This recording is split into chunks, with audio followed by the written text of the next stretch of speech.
Loan लेने में कोई समस्या आ रही है, को एप्लीकेंट आपके लोन को अप्रूवल करवा सकता है। कैसे, इस वीडियो के अंदर हम चर्चा करेंगे। साथ ही साथ ये भी जानेंगे कि को एप्लीकेंट होता कौन है और कौन कौन को एप्लीकेंट बन सकता है। मोस्ट इंपॉर्टेंट चीज़, को एप्लीकेंट बनने से आपके लिए फ़ायदा क्या है और उससे ज़्यादा ज़रूरी आपका नुकसान क्या हो सकता है, उन नुकसान से आपको कैसे बचना है, इस वीडियो के अंदर चर्चा करेंगे। इस वीडियो को अंत तक जरूर देखिएगा। कोई भी पॉइंट अगर आप स्किप करते हैं तो आपको ये पूरा का पूरा कॉन्सेप्ट समझ नहीं आएगा और आपका नुकसान हो सकता है। को एप्लीकेंट का मतलब क्या होता है दोस्तों? जब भी आप किसी भी प्रकार के लोन की एप्लीकेशन बैंक के अंदर लगाते हैं, चाहे personal loan, car loan, home loan, चाहे कोई अनसिक्योर लोन, जब भी कोई आप एप्लीकेशन लगाते हैं तो आप आवेदन कर रहे हैं, यानी कि आप आवेदक कहलाएंगे।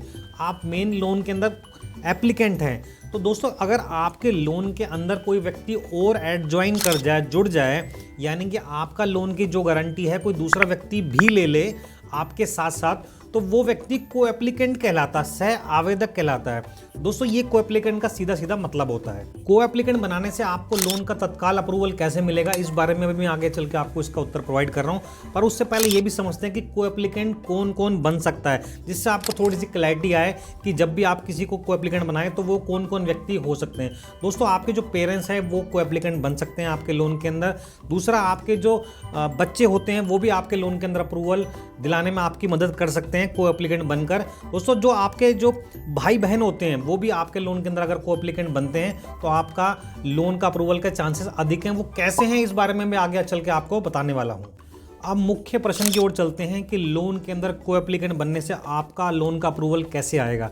दोस्तों, मैं मानता हूं कि आपका लोन के अप्रूवल जो नहीं आने के चांसेस है वो दो कारण हो सकते हैं। पहला, आपकी इनकम प्रूफ, और सेकंड, आपका सिबिल स्कोर। दोस्तों, किसी ऐसे व्यक्ति को या ऐसे किसी सहभागी को आप अपने लोन के अंदर को एप्लीकेंट बनाते हैं जिसका सिबिल स्कोर या तो अच्छा होना चाहिए या फिर उनकी जो इनकम है वो अच्छी होनी चाहिए। मान लेते हैं अगर आपकी जो इनकम है वो बैंक वेरीफाई नहीं कर पा रहा, वैलिडेट नहीं कर पा रहा कि आपकी इनकम कितनी है, क्योंकि वो हो सकता है सैलरी आपके अकाउंट में ना आती हो, या फिर हो सकता है कि आपके पास इनकम टैक्स रिटर्न ना हो जिससे बैंक जो वैलिडेट करता है कि आपकी इनकम कितनी है।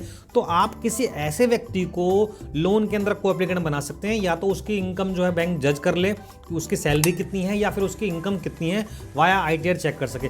या फिर मोस्ट इंपॉर्टेंट चीज़ आपका या तो हो सकता है सिबिल स्कोर, किसी कारणवश से आपका सिबिल स्कोर जो है वो डाउन हो, कम हो, तो उस परिस्थिति के अंदर आप किसी ऐसे को एप्लीकेंट को लोन में इंक्लूड कर सकते हैं जिनका सिबिल स्कोर आपसे बेटर हो और बैंक जो है इस बात को जज कर पाए कि हम इस व्यक्ति को लोन के अंदर ऐड ज्वाइन कर रहे हैं जिसका सिविल स्कोर अच्छा है, जिससे बैंक के ऊपर एक सकारात्मक पॉजिटिव प्रभाव जाए और वो आपके लोन को अप्रूवल देने की प्रयास करे। फिर भी इस रिलेटेड अगर आपको कुछ प्रश्न पूछना तो आप मुझे कमेंट्स कर सकते हैं, लेकिन इस वीडियो को स्किप मत कीजिए, क्योंकि अगर आप ये नहीं जान पाए कि आपका इसमें नुकसान क्या है तो आप को एप्लीकेंट बना लेंगे या बन जाएंगे तो उस परिस्थिति के अंदर आपका नुकसान कहीं ना कहीं हो सकता है। तो जो नुकसान है उस टॉपिक के ऊपर भी हम आगे चल के चर्चा कर रहे हैं। अगर आप किसी ऐसे व्यक्ति को अपने लोन के अंदर को एप्लीकेंट बनाते हैं जिसका सिबिल स्कोर सही है, उसकी इनकम प्रूफ अच्छी है, तो और लोन का अप्रूवल मिलता है, तो कहीं ना कहीं आने वाले समय में आपका जो सिबिल स्कोर है वो भी बूस्ट करेगा।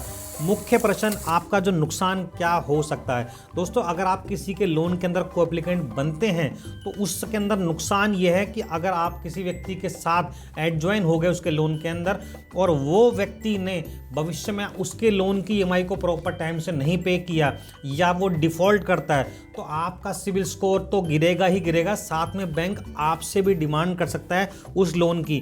तो कहीं ना कहीं आपका भविष्य में ये नुकसान हो सकता है। आप किसी ऐसे व्यक्ति को अपने लोन के अंदर को एप्लीकेंट बना रहे हैं जिसका सिबिल स्कोर अच्छा है, इनकम प्रूफ अच्छी है, लेकिन अगर आप किसी और के लोन के अंदर को एप्लीकेंट बनते हैं तो यहाँ पर आपको पूरा रिस्क है कि अगर उस व्यक्ति ने लोन की ईएमआई नहीं दी तो आपका सिबिल स्कोर 100% गिरेगा। साथ ही साथ बैंक आपको भी जो है डिमांड कर सकता है उस लोन के लिए, ईएमआई के लिए, तो कहीं ना कहीं आपका नुकसान हो सकता है। दोस्तों, ये वीडियो कैसी लगी आप मुझे कमेंट्स करके जरूर बताएं और मेरी वीडियो को लाइक और शेयर जरूर करें। धन्यवाद दोस्तों।